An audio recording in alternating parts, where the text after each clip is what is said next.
Video like जरूर कर लीजिए और ऐसे वीडियो लगातार फ्री में पाने के लिए चैनल को तुरंत सब्सक्राइब कर लीजिए और बेल आइकन को जरूर टैप कर लीजिए ताकि आगे भी सारे वीडियो आपको मिलते रहे। यूट्यूब में फॉलो करते हैं तो प्लीज ये वाला फ्री टेलीग्राम चैनल जरूर ज्वाइन कर लीजिएगा। सारे नोटिफिकेशन सारे अपडेट यहीं पे आते हैं, ध्यान रखिए। अब देखिए ये है आपका इंडियन ज्योग्राफी का sectional test UP triple S C PET 2025 के लिए। इसके पहले देखिए हम लोग इंडियन हिस्ट्री भारतीय इतिहास का टेस्ट देख चुके हैं और साथ में भारतीय राष्ट्रीय आंदोलन इंडियन नेशनल मूवमेंट का टेस्ट जो है वो भी कंप्लीट कर लिया है। ठीक है, तो प्लेलिस्ट बन गई इसी चैनल पे, पुरानी वीडियोस जो है एक बार उनको भी जरूर देख लीजिएगा।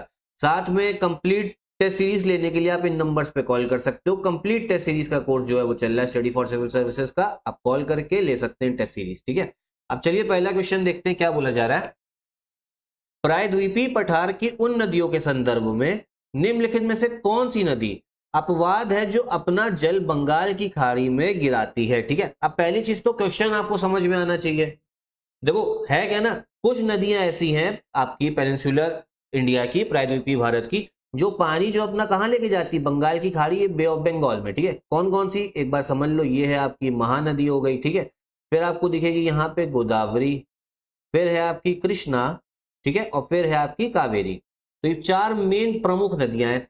लेकिन यहाँ पे क्वेश्चन बोला ये जा रहा है कि नदियां तो चलो ठीक है जो अपना बंगाल की खाड़ी में अपना जल गिरा रही है, ठीक है, लेकिन यहाँ पे बताना है कि इन नदियों में अपवाद कौन सा, एक्सेप्शन कौन सा, मतलब ऐसी रिवर्स आप बताइए जो अपना पानी बंगाल की खाड़ी में नहीं गिरा रही, मतलब वो वेस्ट की ओर जा रही हैं, किसकी तरफ, अरब सागर की तरफ। उसमें दो ही प्रमुख नदियां हैं, ठीक है, दो मेन आपकी जो रिवर्स है वो है एक आपकी नर्मदा और एक है आपकी तापी। तापी को हम लोग ताप्ती भी बोल देते हैं। ठीक है, तो दो मेन रिवर्स है।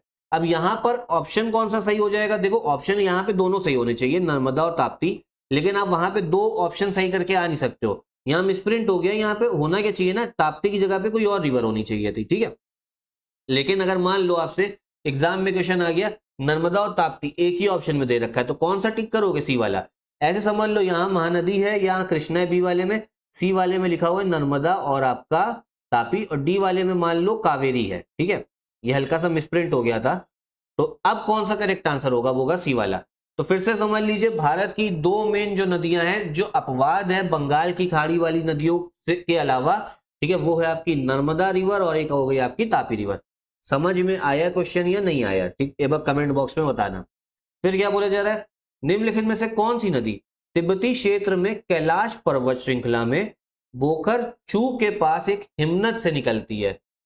ठीक है, एक आपका ग्लेशियर है, कहां पर, कैलाश माउंटेन रेंज में है, और किसके पास में, बोकर चू के पास में। ठीक है, तो वहां से कौन सी आपकी रिवर निकल रही, तो ये रिवर है आपकी सिंधु नदी, इंडस रिवर। ठीक है, तो एक चीज ध्यान रखना, यहाँ पे अगर मान लो, एक सेकंड रुकिए मैप फिर से बना ले, कैलाश जो आपका माउंटेन रेंज है वहां पर एक है आपका मानसरोवर झील, तो मानसरोवर झील के पश्चिम से निकल रही है आपकी इंडस रिवर और पूर्व से निकल रही ईस्ट से सांगपो, जिसे हम लोग बाद में क्या बोल देते हैं, ब्रह्मपुत्र रिवर भी बोल देते हैं। ठीक है, चलो आ जाओ, ब्रह्मपुत्र नदी का आ गया क्वेश्चन। अरुणाचल प्रदेश में ब्रह्मपुत्र नदी के बाएं तट पर निम्नलिखित में से किन प्रमुख सहायक नदियों से मिलने के बाद इसे ब्रह्मपुत्र के नाम से जाना जाता है। देखो होता क्या ना, पहले ब्रह्मपुत्र का नाम है सांगपो, फिर वो भारत में एंटर नामचा बरवा से टर्न ले लेती है, ठीक है, और एंटर करती है, तब ब्रह्मपुत्र का नाम बताए क्या होता है, ये इधर आपको दिख रहा होगा सियांग, तब ब्रह्मपुत्र का नाम हो जाता है सियांग। और यहाँ पे दो रिवर्स और आके मिलती हैं सियांग में। ठीक है, जब दो रिवर्स आके और मिलेंगी, कौन कौन सी है, देखो सियांग में एक दिबांग आके मिल रही है, देखो, और एक मिल रही है आपको लोहित, दिबांग और लोहित।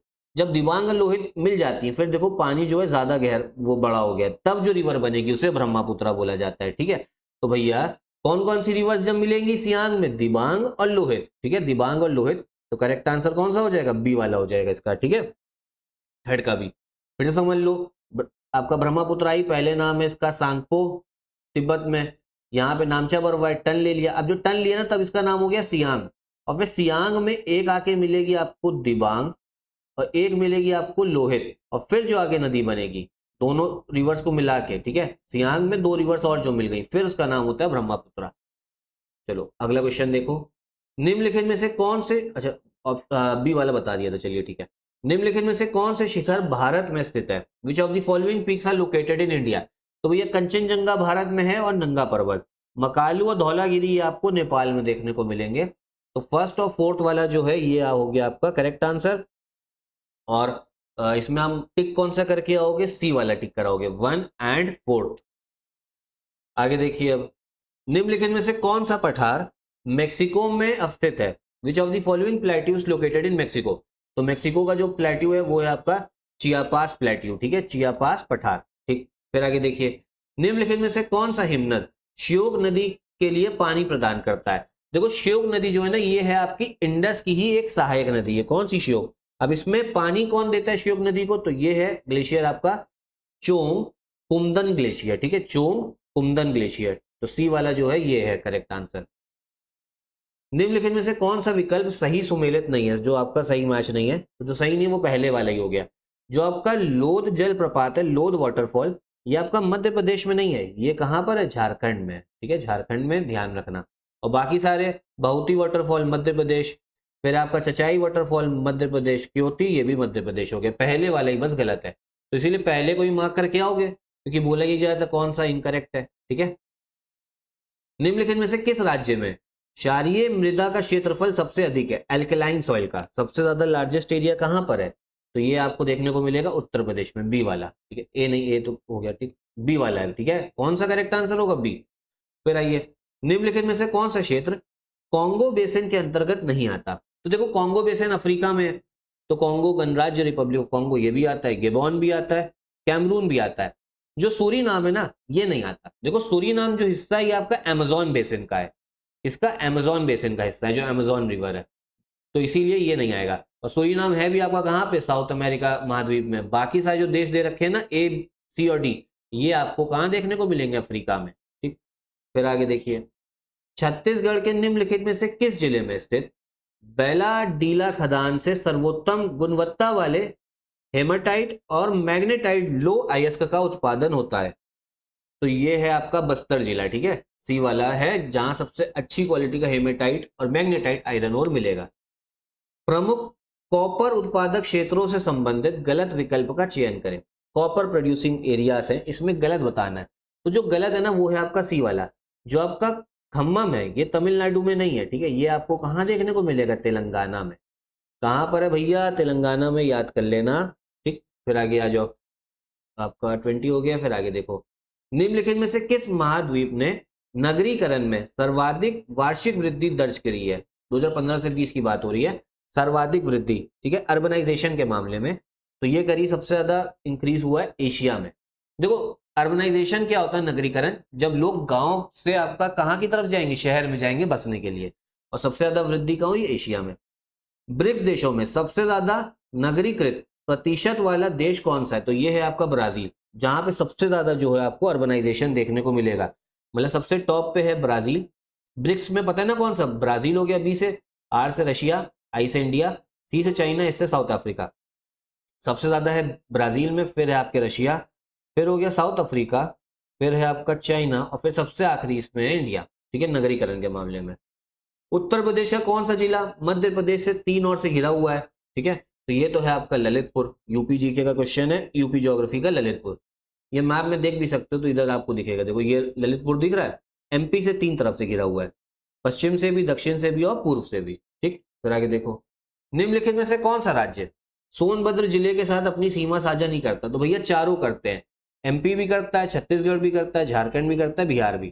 तो करेक्ट आंसर है ई वाला, नन ऑफ दी अबव, ठीक है, मतलब सभी जो है शेयर कर रहे हैं, इनमें से कोई जो है, इसमें बोला ये जा रहा था ना डज नॉट शेयर, लेकिन सब शेयर कर रहे हैं, तो ई वाला जो है वही करेक्ट आंसर होगा। सोनभद्र देख लो, देखो यहाँ एमपी है, छत्तीसगढ़, झारखंड, और ये हो गया आपका बिहार, ठीक है। फिर आगे आओ, उत्तर प्रदेश राज्य का डैश जिला हरियाणा के साथ अपनी सीमा साझा करता है, तो वेस्टर्न मोस्ट करता है, ठीक है, सबसे पश्चिमी वाला। और कौन सा, शामली, ठीक है, कौन सा है आपका, शामली है। इसको भी मैप में देख सकते हो आप लोग, देखो ये हरियाणा, इधर दिखेगा शामली, दिख रहा होगा सबसे पश्चिम वाला जिला, एक बार जूम कर दे रहे, ठीक है, देखो ये रहा शामली, हरियाणा के साथ क्या कर रहा है, बॉर्डर शेयर कर रहा है। गंगा नदी की निम्नलिखित में से कौन सी सहायक नदी अपनी उत्खात भूमि वाली स्थलाकृति के लिए प्रसिद्ध है, बैड लैंड टोपोग्राफी के लिए, तो ये है चंबल रिवर। देखो चंबल जो है ना वो डायरेक्टली गंगा की सहायक नदी नहीं है क्या ना, जैसे मान लो ये गंगा जा रही है आपकी, यहां पर आएगी आपकी यमुना भी मिलेगी प्रयागराज में, और यमुना में जुड़ेगी कौन सी, चंबल, ठीक है। तो चंबल यमुना की तो है ही सहायक नदी, साथ में गंगा की सेकेंड ऑर्डर सहायक नदी है, सेकेंड ऑर्डर ट्रिब्यूटरी है, ठीक है।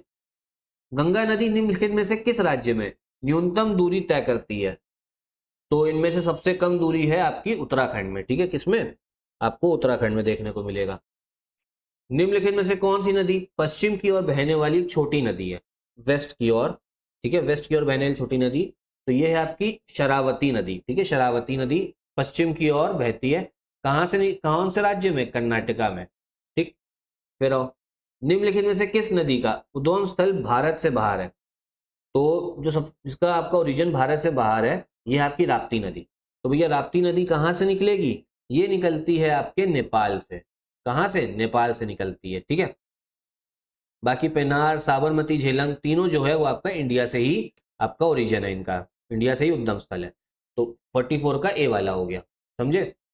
तो यही आपका था आखिरी क्वेश्चन। ये आपका सैंपल टेस्ट है, हम लोग सैंपल टेस्ट ही देख रहे हैं, पहले वाले 2 भी सैंपल टेस्ट है, ठीक है। अब आपको ये पसंद आ रहे हैं क्वेश्चंस, तो आप टेस्ट सीरीज जो है स्टडी फॉर सिविल सर्विसेज की कंप्लीट टेस्ट सीरीज भी है, वो आप ले सकते हो। मतलब वो आपको जो है क्या कहते हैं पेड कोर्स में मिलेगी टेस्ट सीरीज में। कंप्लीट टेस्ट सीरीज होगी, सारे सेक्शनल टेस्ट भी होंगे, फुल लेंथ टेस्ट भी होंगे, पूरा सिलेबस का निचोड़ होगा आपका, अच्छे से आपको क्वेश्चंस भी एग्जाम में देखने को मिलेंगे और रिवीजन भी आपका होगा।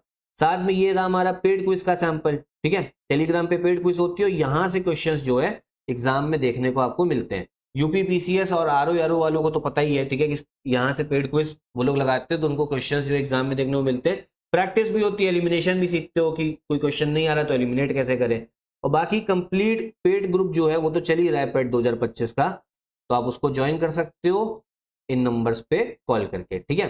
कोई आपका और डाउट हो तो एक बार कमेंट बॉक्स में आप लोग पूछिएगा जरूर।